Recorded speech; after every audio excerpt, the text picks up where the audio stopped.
Sir welcome back to the series. Last ఎపిసోడ్లో మామూలుగా visualisation ఏంటి, పిల్లలకి విజువలైజేషన్ ఎలా ఉపయోగపడుతుంది అనుకున్నాం. కానీ ఈ సిరీస్లో నెక్స్ట్ ఎపిసోడ్లో పిల్లలకి అసలు విజువలైజేషన్ వల్ల ఎటువంటి బెనిఫిట్స్ వస్తాయి, అంటే వాళ్ళ డే టు డే రొటీన్లో ఎలా అప్లై చేస్తే బెనిఫిట్స్ వస్తాయి సార్? సుధీర్, విజువలైజేషన్ అనేది ఒక అద్భుతమైన tool.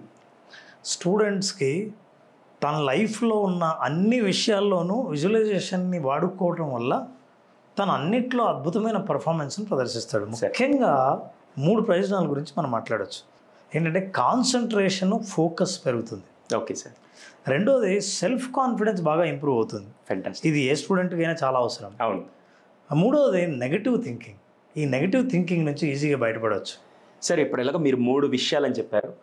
If you don't mind ఒక్కొక్కటి మనం మాట్లాడుకుంటూ ఒక్కొక్క దాంట్లో వాళ్ళకి ఇంకొద్దిగా ఇన్ డీటెయిల్గా అసలు అది రియల్ టైంలో ఎలా అప్లై చేయొచ్చు దాని గురించి మాట్లాడదాం సార్. ముందుగా మీరు చెప్పిన కాన్సన్ట్రేషన్, ఫోకస్, ఈ విజువలైజేషన్ ద్వారా పిల్లల్లో ఫోకస్, కాన్సన్ట్రేషన్ ఎలా పెరుగుతుంది? సో దీని ముందు మనం ఒక బ్యాక్గ్రౌండ్ చెప్పాలి సుధీర్. సార్, అప్పట్లో స్టూడెంట్స్ మనకు తెలుసు ఎన్ని డిస్ట్రాక్షన్స్ ఉన్నాయో. అవును. ముఖ్యంగా స్క్రీన్ డిస్ట్రాక్షన్, డిజిటల్ డిస్ట్రాక్షన్ అంటాం. ఈ డిజిటల్ డిస్ట్రాక్షన్ వల్ల ఫోకస్ చాలా తగ్గిపోయింది, కాన్సన్ట్రేషన్ పూర్తిగా తగ్గిపోయింది. సో వాళ్ళు కాన్సన్ట్రేట్ చేయాలంటే చాలా శ్రమ పడాల్సి వస్తుంది, ఎంతో ప్రయత్నాలు చేయాల్సి వస్తుంది. సో ఈ ఫోకస్ని, కాన్సన్ట్రేషన్ని, విజువలైజేషన్ పెంచగలిగితే అది అద్భుతమైన ప్రయోజనం. ఫర్ ఎగ్జాంపుల్, విజువలైజేషన్ ప్రాక్టీస్లో వాళ్ళని ఏదైనా సరే ఒక సబ్జెక్టు గురించి కానీ, ఒక విషయం గురించి కానీ, ఒక క్యారెక్టర్ గురించి కానీ వాళ్ళ చేత విజువలైజ్ చేయించినప్పుడు ఆలోచనలన్నీ ఆ విషయంపైనే కేంద్రీకరించడం వల్ల వాళ్ళకి ఇతర ఆలోచనలు లేకుండా ఫోకస్ని పెంచుకునే అవకాశం ఉంది. Okay sir. ఈ విజువలైజేషన్ ద్వారా పెరిగిన ఫోకస్ తర్వాత రియల్ టైం పర్ఫార్మెన్స్లో వాళ్ళు అద్భుతమైన పర్ఫార్మెన్స్ చూపించారు. ఉదాహరణకు ఒక కెమిస్ట్రీ స్టూడెంట్ ఉన్నాడు.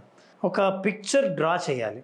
పిక్చర్ డ్రా చేయడానికి ఆ పిక్చర్ ఎలా ఉంటుందో కళ్ళు మూసుకుని ఊహించుకున్న తర్వాత మామూలుగా డ్రా చేసే స్టూడెంట్ కంటే కళ్ళు మూసుకొని విజువలైజ్ చేసుకున్న తర్వాత డ్రా చేసిన స్టూడెంట్ డ్రాయింగ్ పర్ఫెక్షన్కి చాలా దగ్గరగా ఉంది. Amazing. So this is the biggest benefit of the focus.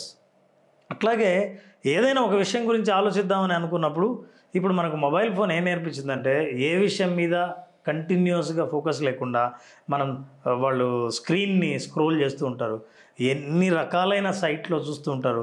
ఒక్కోసారి చదువుకుందామనే మొబైల్ ఓపెన్ చేయొచ్చు, కంప్యూటర్ ఓపెన్ చేయొచ్చు, కానీ ఆ తర్వాత ఎక్కడికో డిస్ట్రాక్ట్ అవుతుంటారు. కానీ ఒక అవుట్కమ్ని దృష్టిలో పెట్టుకొని ఏదైతే నేర్చుకోవాలని అనుకుంటున్నానో దాని గురించి ఆలోచించి విజువలైజ్ చేయడం మొదలు పెడితే మిగతా ఆలోచనలన్నీ ఆటోమేటిక్గా అవాయిడ్ అయిపోతాయి. సో కాన్సన్ట్రేషన్, ఫోకస్ని అలా సాధించవచ్చు. ఇది బిగ్గెస్ట్ ప్రయోజనం స్టూడెంట్స్కి. It will be very useful. ముఖ్యంగా this is useful in examination centre. ఇక్కడ కాన్సన్ట్రేట్ చేయడం వల్ల, ఫోకస్ చేయడం వల్ల ఈ విజువలైజేషన్ బ్రెయిన్లో రిజిస్టర్ అవుతుంది. ఒకసారి ఈ బ్రెయిన్లో రిజిస్టర్ అయిన విషయాన్ని గుర్తుకు తెచ్చుకుంటే ఎలా రిజిస్టర్ అయిందో అలాగే మళ్ళీ గుర్తుకొస్తుంది. అందుకే మీరు చాలామంది మన స్టూడెంట్స్ కూడా కనెక్ట్ అవుతారు. ఎక్కడంటే మీరు ఎప్పుడైనా ఎగ్జామ్ రాస్తున్నప్పుడు మీకు టెక్స్ట్ బుక్కో, మీరు చదివిన బుక్కో గుర్తొస్తూ ఉంటుంది, పిక్చర్ లాగా గుర్తొస్తుంది. అంతేకాదు, మీరు రాసే మ్యాటర్ పక్క పేజీలో ఉందనుకోండి, ఆ పేజీ తిరిగినట్టు కూడా మీకు కనిపిస్తూ ఉంటుంది. This is all result of visualisation. Fantastic sir, fantastic. Sir, మీరు చెప్పిన తర్వాత అయితే మాత్రం నాకు అంటే మనం రికాల్ టెక్నిక్ కానీ ఆ బ్రెయిన్లో రిజిస్టర్ అవ్వడానికి ఆ దానికి ఫోకస్, కాన్సన్ట్రేషన్ పెంచుకునే విజువలైజేషన్ మాత్రం నిజంగా చాలా బాగా హెల్ప్ అవుతుంది సార్. సో నెక్స్ట్ బెనిఫిట్ గురించి నెక్స్ట్ వీడియోలో మనం మాట్లాడదాం. ఏదైతే మీరు సెల్ఫ్ కాన్ఫిడెన్స్ ఇంప్రూవ్ అయ్యేది ఎలాగా అనేది నెక్స్ట్ వీడియోలో మనం మాట్లాడదాం sir. Sure. Thank you sir. Thank you very much.